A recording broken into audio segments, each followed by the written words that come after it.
Hello, everyone. It is the Prophet Michael David, aka Aries, and I hope everyone's having a great day. All right, I'll admit that this video is supposed to be from day 6 to day 31, which is March 5th, 2021 to March 30th, 2021. But my last video was over 35 minutes long, and it was just too long. And so this video, for the most part, is going to touch on the most important aspect of those days. In the future, I will elaborate, but that is the title of this video, and that's original sin. Okay, I'll define my terms as much as I can during this whole thing.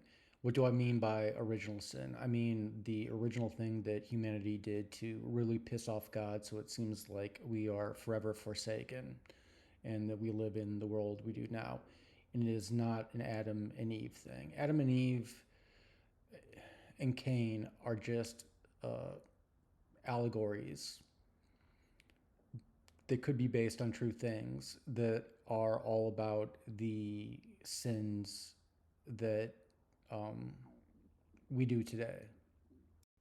In other words, all current humanity's sins are really only just a combination of Adam and Eve's sins and Cain's sins. And I will explain that more furtherly right now. Weirdly, if you read the Bible, and a lot of people don't know this, but Adam and Eve's sin isn't that they ate from the tree of knowledge. They ate from the tree of good and evil. What they did when they ate that, sometimes it's apple, sometimes it's a quince, sometimes it's an olive, is that they decided that they could choose what was right and wrong. And in doing so, that's what they discovered, right and wrong. And that's all that God forbade them from doing. They could do anything else but eat from that tree. So in doing so, they learned right from wrong. They learned shame, fear, all that stuff. And that's why when God found them and they had clothes on, she said, "Why aren't you naked?" But that's the sin of Adam and Eve. And that's the most common sin in the world, probably, is that people just do whatever they want to do and ask for forgiveness later. And that's the sins of Adam and Eve. The sins of Cain are even more complex than people think. Most people just think Cain was the first murderer and thus cursed by God in some way. But really, Cain was not only the first murderer, but he, like Adam and Eve, he lied about it. Am I my brother's keeper? That's another one that'll come up in the future. But in the end, Cain was also the first one to hate. For some reason, God liked Abel's flocks better than Cain's crops, or at least that's how he thought, and that he let that hate turn into adversity and convinced himself, like a lot of crazy people do, that I have to kill Abel because if I don't kill Abel, Abel will surely kill me. And that's, again, the groundwork for all the other sins in humanity. Lying, rape, violence, murder, all that stuff is born out of Cain. But both of those, as I said before, aren't original sin. Those are just our modern sins that we have to contend with. Original sin goes back much, much farther, which gets into what kind of prophet I am. Um, I'm not just a end times prophet. You can be end times prophet for a lot of things. There's a lot of transitions in the universe, but every once in a while you'll go through what's called a super cycle. The Indians probably do this the best with their cycles. That is very long. Some can be like super long, millions, billions of years. But the super cycle that I am, I guess you would call prophetically responsible for, is the last 26,000 years. Sometimes it rings like 24 to 26,000. 26,000 comes up a lot in both astronomy and mythology and everything. 26,000 years is the duration in between ice ages currently. 26,000 years is also the number of light years from Earth to the giant black hole in the middle of the Milky Way. 26,000 years is also like the sinusoidal wave that Earth does through its plane as it rotates around the galaxy. The number 26 is also the gematria number of the tetragrammaton, as we talked about before. And 26 is also a combination of 1, 2, and 3 because it's 1 and 3 times 2. There's a lot of things. 26 and 26,000 come up all the time, but that's what I'm responsible for. And in that 26,000 years, there's roughly a prophet, kind of like me, every 4,000 years. But the ones on the bookends are what are called the end times prophets or the seams prophets. And how we differ from other prophets is our duality. As I've talked about before, like Aries, we're the same person right now, but Aries is a different soul. I have two souls, not just one. As was a being, a woman, almost 26,000 years ago, or around 26,000 years ago. But she doesn't have a name, and I will explain that right now. So roughly 26,000 years ago, when the stars were in this exact same position, the world went through a transition, a super age transition from an age, I don't know the name, to the super age of Aquarius. And in doing so, God had chosen a prophet that must have succeeded because the world didn't end. And so she was blessed, cursed with a second soul, and was reborn with some name. And she was meant to be what we would commonly call these days, the Mashiach, the ruler of the earth, God's personal representative. Okay, first, who was she and why was she so beloved by God, and how did she lose her name? Well, like I said, she was just like me. She was a reborn one. We can talk about Aries in the future, but yeah, she was God's most favored child. And getting to names, as I talked about in my last video, the most mistranslated worst mistranslation of my name, Michael, is he was like God. The most best translation is who is as supreme as God, ? But just as my name can be mistranslated that way, her name also, although mistranslated, would mean something like, mini Gaia, or God's most favored daughter. Basically, she was like Gaia's mini me. And now, weirdly, I got to kind of tell you how God looks, at least to me. And we can get into the whole Moshe thing about her holding her hand over Moshe. And that's the thing. This isn't like that moment where I saw her in her true self, but how she looks to me most times is the best way to describe her is kind of like an older version of who you would call the Virgin Mary, who I call the Prophet Mary, except most of the time Mary is wearing, her blue outfit. It's like blue and white trimmed, where Gaia's always wearing an outfit that's green and gold trimmed. At least that's how I see her. But in this prophetic vision, where I guess I didn't explain, I was looking into fire like a Zoroastrian, look it up. But I saw her in the same way, but only like 26,000 years ago, and she was younger and her outfit was different. And this is like really important to her for me to point this out, but she was younger. She wasn't like wearing a veil or anything like Mary. She was wearing like this silver dress with gold trim and a tiara, and like I said, seemed younger. She like had mascara on, her hair was all done. She seemed like really, really happy. And it took me a while to figure out, what happened.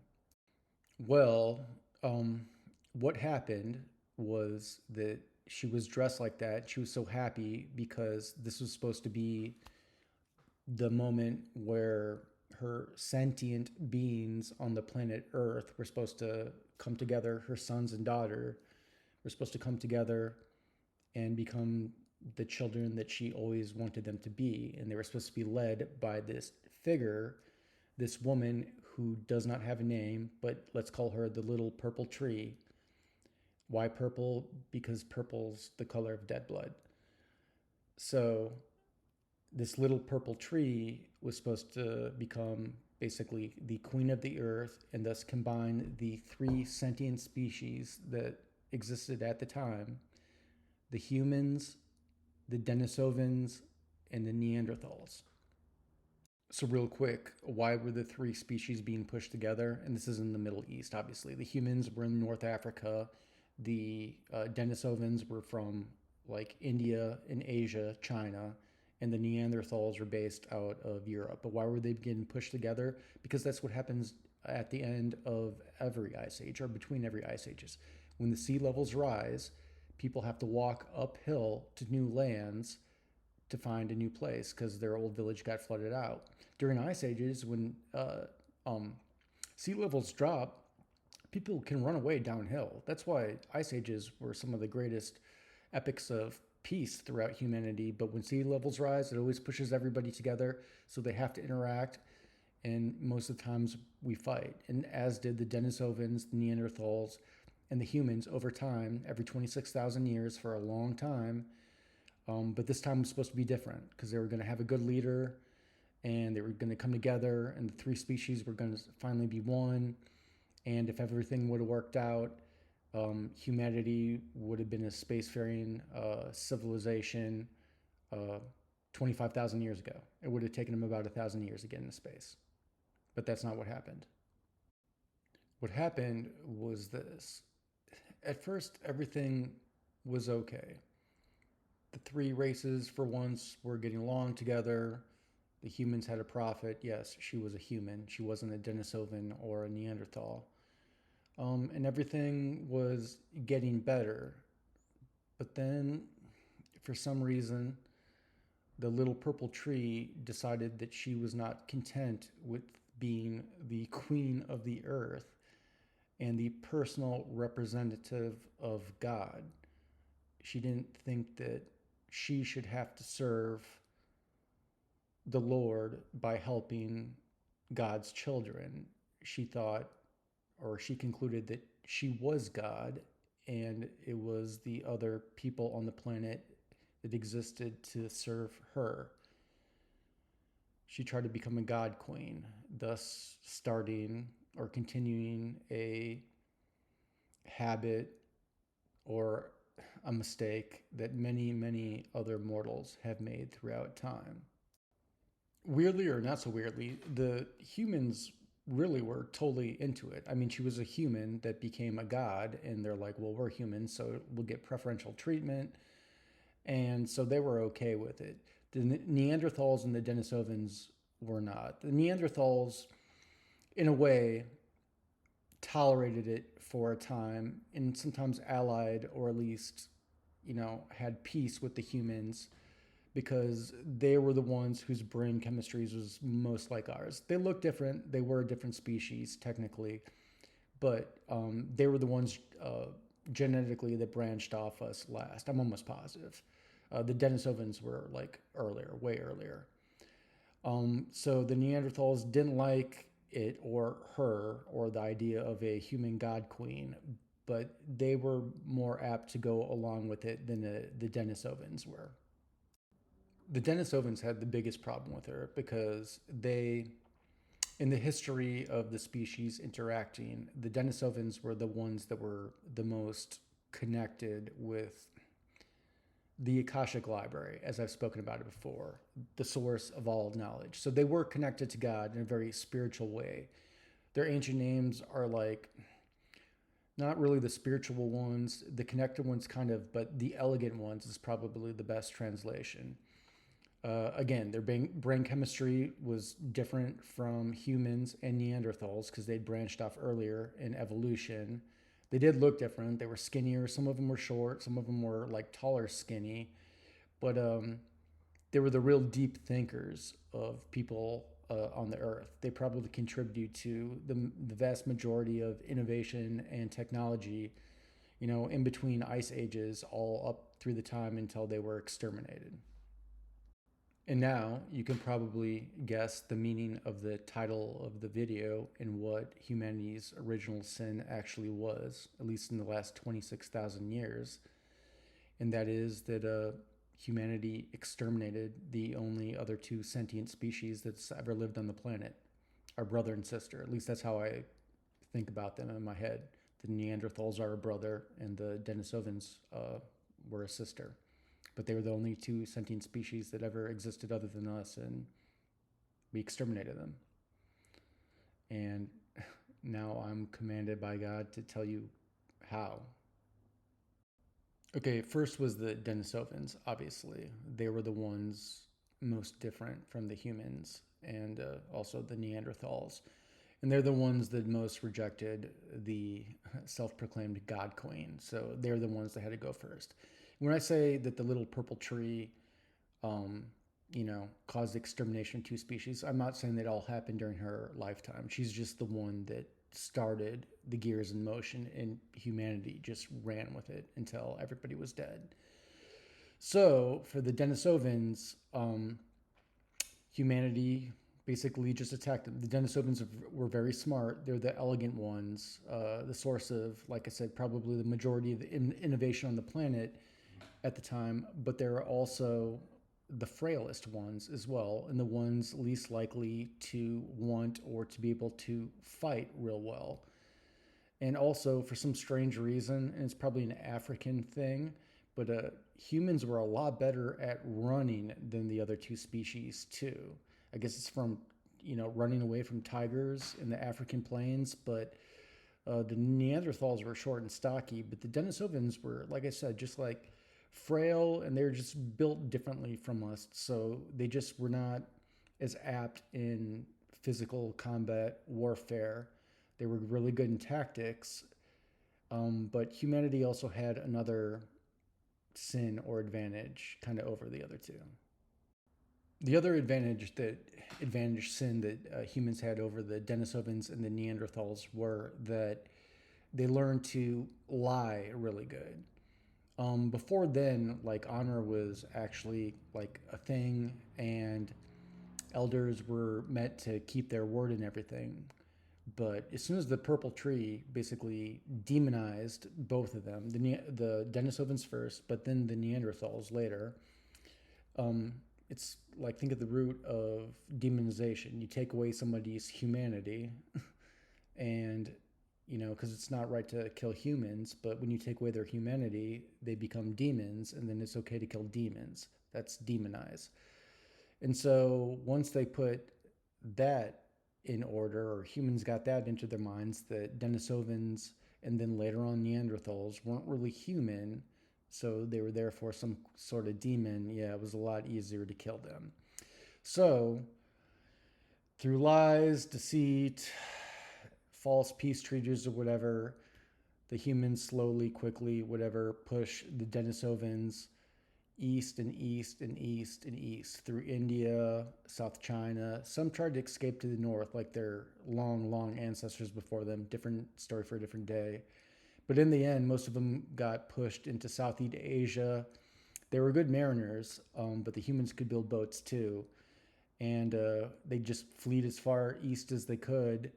And eventually, they got, like, made their final stand in, I think it's New Guinea, and they were eventually exterminated by the humans. And that's why the highest genetic markers in all humans, the highest percentage of Denisovan genetic markers in humans are in New Guinea, or in that, around that area where they made their last stand. You may be asking, well, if they were all eradicated, then why are they in our DNA at all? Well, it's because when humans have conquered anybody, ever, anytime, anywhere, including humans, they kill, like, all the warriors and the men usually, but they take the women and the children as slaves, and then also as sex slaves, and sometimes they have offspring, and that's how they're still in our DNA to this day. So then, after humans had exterminated the Denisovans and enslaved the last ones, they went after the Neanderthals in Europe. And but the Neanderthals were much harder from a warfare aspect to take down than the Denisovans were, and I will explain.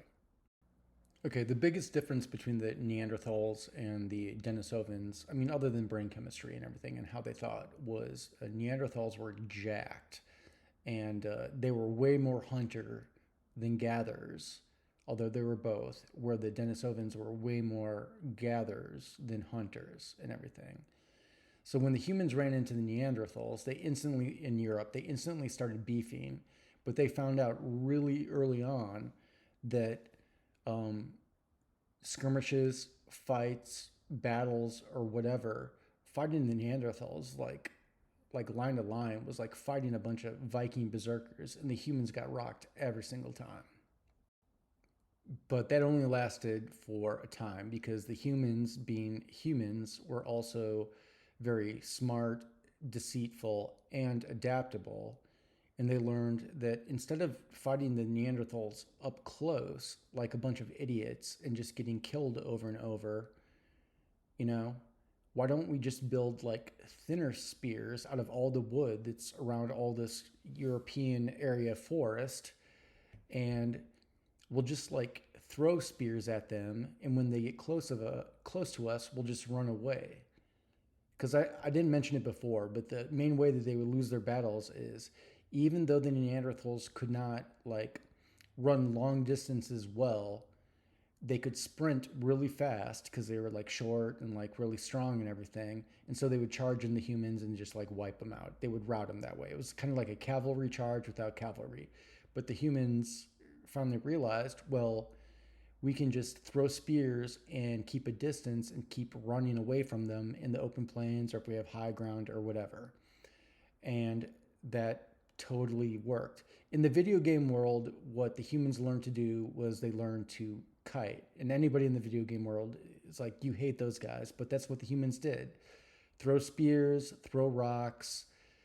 You know, if you can hurt, maim, or kill even one and everybody can run away, eventually you can whittle down the Neanderthal numbers. And that's what humans did over and over and over, and it worked. So after the humans had number superiority, both in like warfare, casualty numbers, and they could just breed faster than Neanderthals for some reason. I guess don't know. Um, the Neanderthals also had to adapt and change tactics, and they did. And because Europe was still dotted with a bunch of forests, they started to band together and inside forests and build basically forest communities so that the humans couldn't like hit them with their spears. They didn't fight them openly in the plains anymore because they didn't have a numerical advantage anymore, and the humans had their whole kiting tactics, and it just wasn't working out. And the Neanderthals weren't stupid either, so they adapted. Then again, stupidly, the humans decided, okay, well, we have a numerical advantage. We'll just, you know, run into the forest and get close to them and throw our spears and then run out or whatever. But that didn't work either. Um, they didn't know the forest. It's like fight a bunch of Viking warriors in the forest, which was even worse than fighting them on the plain. And just every single time that they went into the forest, they all died. So then the humans, being humans, adapted again. The humans realized that they didn't really need to go into the forest to kill the Neanderthals. All they had to do was get the Neanderthals out of the forest and back onto the plains where they knew they could kill them with their kiting tactics and everything. And so all they did was wait till dry season, and yes, they could create fire, and then they just set the forests on fire. And when the Neanderthals struggled out of the forest with smoke inhalation, the humans just ran them down and killed them. So now the Neanderthals know that not even the forests are safe. They can't fight the humans out in the open. Their numbers are even lower than they were generations before. They are totally outnumbered. They're getting overwhelmed. The humans are poaching their game. They're bigger. than most humans. They need more calories, and they're just basically getting starved out and murdered by the humans, generation after generation. And so they really only have one more place where they can go. And that's they can try to go and hide in caves because those are like crevices in the earth. It's like a Sun Tzu thing. They think that's the best place to make their last stand. And that's probably where the whole caveman comes from. And like why you find a lot of bones in caves is because exactly what I'm going to tell you about. So now basically the last remnants of Neanderthals are hiding out in caves. They're not so much living in caves. They're hiding out in caves, trying to get whatever game they can, try not to be seen by the humans, but the humans know that they're there. I mean, they eventually find them, and so the Neanderthals go farther back into the cave. And here's where, I mean, this whole story is horribly sad and everything. But if you've ever wondered why they find Neanderthal or even human bones like curled up in caves, like next to each other, huddling together, they're not like buried or anything. It's because of this story. It's because when the humans found them huddling in that cave, they finally didn't make the mistakes they made tactically on the plains or even in the forest. They knew if they went into the caves, a bunch of them would die because they were still fighting Viking berserkers, although they would be malnourished and tired by that point and everything. But they knew there was a better way to eradicate the Neanderthals, and that was they would just cut down a bunch of trees, pile it up in front of the entrance so the Neanderthals couldn't get out, and then they would light it on fire. And the smoke would enter into the cave, and the fire would eat away all the oxygen in the cave. And unless the cave went down into the earth to some spring and had oxygen from somewhere else, what inevitably happened was that all the Neanderthals in the cave would suffocate from smoke inhalation, and that's why they died in that curled up position that's next to each other. There were some brave ones that were willing to go out like warriors and would rush, uh, up to the fire, and if maybe the entrance wasn't blocked, they would die. But those people would basically, be dismembered and head put on a pike or whatever. That's why you don't find their skeletons. You just find the skeletons of the people that were huddling inside the cave and died from smoke inhalation because the humans set a fire at the front of the cave, and that's what happened. And this is a tactic that's been used by many, many humans over the course of humanity. I'm very glad I decided not to talk about anything else. Like I said, I will elaborate about those days in the future, but this video is already almost 30 minutes and I got to wrap it up here. But lastly, I have to tell you how God reacted to this and why she was dressed in that dress and everything.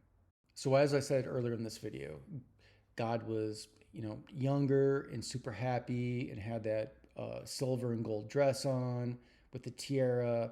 And this was going to be her coming out party after so many generations of humans.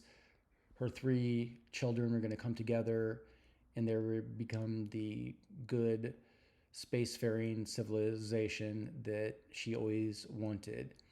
But in the end, she got betrayed by her most beloved mortal, and 2 of the species were eradicated, and she just went berserk. It was like she said, fuck these guys, and went out for a smoke break for a while and just left humanity to do whatever and just didn't give a fuck for millennia. And when she came back, her attitude had changed towards her human children, which is echoed in very much in the Old Testament. But the way that I would describe it is like this. And this is what I saw in the fire, as well as all the other stuff that I just told you about in this video. But it's like humanity is a little boy. I know I talked about the little purple tree, but humanity is a little boy that has dark hair and very dark eyes. Not like black eyes like Children of the Corn, but dark hair and dark eyes, and like blood all over his mouth and blood on his fingertips. And we're like God's son, and we're at like a picnic, and God's talking to um, another another aspect of her. Let's just call it that. I'll bring this concept up in the future, but she is a multidimensional being. She is the universe. She's the creator of the multiverse. So it's just like another aspect of God, but in this case, it's a picnic, and she's talking to this other aspect, and the aspect is like, Gaia, I thought you had 3 children, and Gaia's like, I did. I turned my back for just a second, and this fucking sociopath killed both of them. And then the aspect is like, oh, Gaia, I'm so sorry. What are you going to do? Do you think he's going to make it? And Gaia's like, I don't know. Prophets, civilization, organized religion. I just don't know at this point. And then the aspect says, prophets, isn't that how you kind of got yourself into this in the first place? And Gaia's like, yeah. All right. Now you all know the humanity's original sin, at least in the last 26,000 years. You also know why um, the aliens don't want to contact us or anybody else. And it's because human beings have lied, raped, and murdered every other sentient species we've ever come across before. And they don't want that to happen to them. Which is why, um, humanity has to change. And that's, if we do not change, especially quickly in the near term, she will destroy us. As I said in my Revelation video, Raphael's Horn, if you think that humanity is going to become a bunch of space pirates run by a bunch of trillionaires, you are out of your fucking minds. She will destroy us long before that. You have no idea how cold and dangerous space can be. No idea. All right, on that super, super high note, as weird as it sounds, God still loves you all. You're her daughters and sons. You always will be. She just wants you to change. And as always, rule number 1, do not touch each other without another person's consent. And rule number 2, it's all about honesty. Lies are ticked down. All right. I'll talk to you guys later.